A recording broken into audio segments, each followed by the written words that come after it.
ರೈತ ಮಿತ್ರರೇ ನಮಸ್ಕಾರ. ಟಿಪಿಕಲ್ ಫಾರ್ಮಿಂಗ್ ಚಾನಲ್ಗೆ ಸ್ವಾಗತ.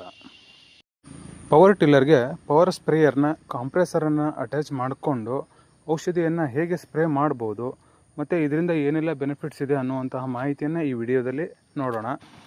ಪವರ್ ಟಿಲ್ಲರ್ನ ಬಳಸ್ಕೊಂಡು ಔಷಧಿಗಳನ್ನು ಸ್ಪ್ರೇ ಮಾಡ್ತಿರುವಂತಹ ಒಂದಿಷ್ಟು ಸ್ಯಾಂಪಲ್ಸ್ಗಳನ್ನು ನೀವು ವಿಡಿಯೋದಲ್ಲಿ ನೋಡ್ಬೋದು.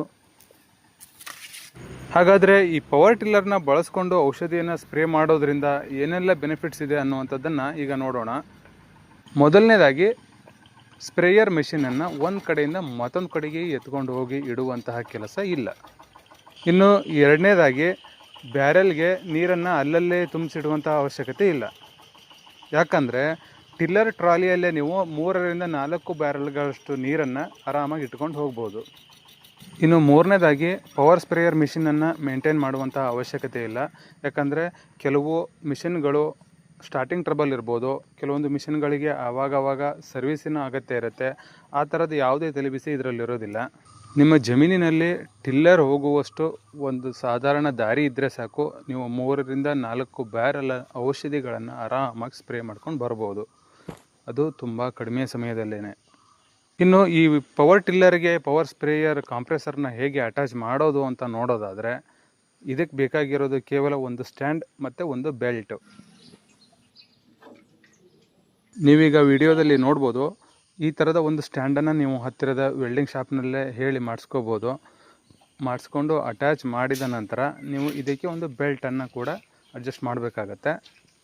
ಅದು ಕೂಡ ತುಂಬ ಈಸಿಯಾಗಿ ಬೆಲ್ಟನ್ನು ಹಾಕ್ಕೋಬೋದು. ನೋಡಿ, ನಾವು ಒಂದೇ ಕೈಯಲ್ಲಿ ಈ ಬೆಲ್ಟನ್ನು ಹಾಕಿ ತೋರಿಸ್ತಾ ಇದ್ದೀನಿ. ಹಾಗೆ ಔಷಧಿಯನ್ನು ಸ್ಪ್ರೇ ಮಾಡುವಂಥ ಕೆಲಸ ಮುಗಿದ ಮೇಲೆ ಈ ಬೆಲ್ಟನ್ನು ಆರಾಮಾಗಿ ತೆಗಿಬೋದು. ಇನ್ನು ಈ ಅಟ್ಯಾಚ್ಮೆಂಟಿಗೆ ಆಗುವಂತಹ ಖರ್ಚಿನ ಬಗ್ಗೆ ನೋಡೋದಾದರೆ, ಒಂದು ಸ್ಟ್ಯಾಂಡು, ಒಂದು ಬೆಲ್ಟು ಮತ್ತು ಒಂದು ಕಾಂಪ್ರೆಸರು. ಪವರ್ ಸ್ಪ್ರೇಯರ್ ಮಿಷಿನ್ನಲ್ಲಿ ನಿಮಗೆ ಮಿಷಿನ್ ಜೊತೆ ಕಾಂಪ್ರೆಸರ್ ಕೂಡ ಅಟ್ಯಾಚ್ ಮಾಡಿರ್ತಾರೆ. ಆದರೆ ನಿಮಗೆ ಟಿಲ್ಲರಲ್ಲಿ ಕೇವಲ ಕಾಂಪ್ರೆಸರನ್ನು ಮಾತ್ರ ಯೂಸ್ ಮಾಡೋದ್ರಿಂದ ಇನ್ನು ಮೆಷಿನ್ನ ಖರ್ಚು ಕೂಡ ಉಳಿಯುತ್ತೆ. ಇನ್ನು ಈ ಪವರ್ ಸ್ಪ್ರೇಯರ್ ಹೇಗೆ ಕೆಲಸ ಮಾಡುತ್ತೆ ಅಂತ ನೋಡೋದಾದರೆ, ನೀವು ಮೊದಲಿಗೆ ಇಲ್ಲಿ ನೋಡ್ಬೋದು, ನಾರ್ಮಲ್ ಐಡ್ಲಿಂಗಲ್ಲೇ ರನ್ ಮಾಡ್ತಾಯಿದ್ದೀವಿ. ಔಷಧಿ ಎಷ್ಟು ಸ್ಪೀಡಾಗಿ ಸ್ಪ್ರೇ ಆಗ್ತಿದೆ ಅನ್ನುವಂಥದ್ದನ್ನು ನೀವು ಪ್ರೆಷರ್ ಮೀಟರ್ನಲ್ಲೇ ನೋಡ್ಬೋದು. ಅಲ್ಲಿಂದ ನೀವು ಔಷಧಿಯನ್ನು ಇಷ್ಟು ರಿವರ್ಸ್ ಬಿಟ್ಟಿದ್ದೀವಿ, ಅದರ ಜೊತೆ 2 ವಾಲ್ನಲ್ಲೂ ಕೂಡ ಔಷಧಿ ಸ್ಪ್ರೇ ಆಗ್ತಿದೆ. ಅದು ನಾರ್ಮಲ್ ಐಡ್ಲಿಂಗಲ್ಲೇ. ಸೊ ಟಿಲ್ಲರ್ ನಾರ್ಮಲ್ ಐಡ್ಲಿಂಗಲ್ಲೇ ರನ್ ಆಗ್ತಿರೋದ್ರಿಂದ ಒಂದು 3ರಿಂದ 4 ತಾಸು ಮೈಲೇಜ್ ಬರ್ಬೋದು 1 ಲೀಟರ್ ಡೀಸೆಲ್ಗೆ. ನಾರ್ಮಲಾಗಿ ಪವರ್ ಸ್ಪ್ರೇಯರ್ಗೆ ಕಂಪೇರ್ ಮಾಡಿದ್ರೆ ಈ ಟಿಲ್ಲರ್ಗೆ ಅಟ್ಯಾಚ್ಮೆಂಟ್ ಮಾಡ್ಕೊಳ್ಳೋದು ತುಂಬ ಬೆಸ್ಟ್ ಆಪ್ಷನ್ ಆಗುತ್ತೆ. ಯಾಕಂದರೆ ನಿಮಗೆ ಇಲ್ಲಿ ತುಂಬ ಕೆಲಸ ಕಡಿಮೆ, ಟೈಮ್ ಕೂಡ ಸೇವ್ ಆಗುತ್ತೆ ಮತ್ತು ಖರ್ಚು ಕೂಡ ಕಡಿಮೆ ಆಗುತ್ತೆ ಅನ್ನುವಂಥದ್ದು ನನ್ನ ಅಭಿಪ್ರಾಯ. ಇನ್ನು ನೀವು ಇದೇ ಮೊದಲನೇ ಬಾರಿಗೆ ಏನಾದರೂ ಟಿಲ್ಲರ್ಗೆ ಈ ಅಟ್ಯಾಚ್ಮೆಂಟನ್ನು ಬಳಸ್ತಾ ಇದ್ದೀರಿ ಅಂದರೆ ಸ್ವಲ್ಪ ಹುಷಾರಾಗಿ ಆಪ್ರೇಟ್ ಮಾಡಬೇಕಾಗತ್ತೆ. ಯಾಕಂದರೆ ಸುಮ್ಮನೆ ಆಕ್ಸಿಲರೇಟರನ್ನು ಜಾಸ್ತಿ ಮಾಡುವಂಥದ್ದು ಆ ಥರ ಎಲ್ಲ ಮಾಡೋದಕ್ಕೆ ಹೋಗಬೇಡಿ.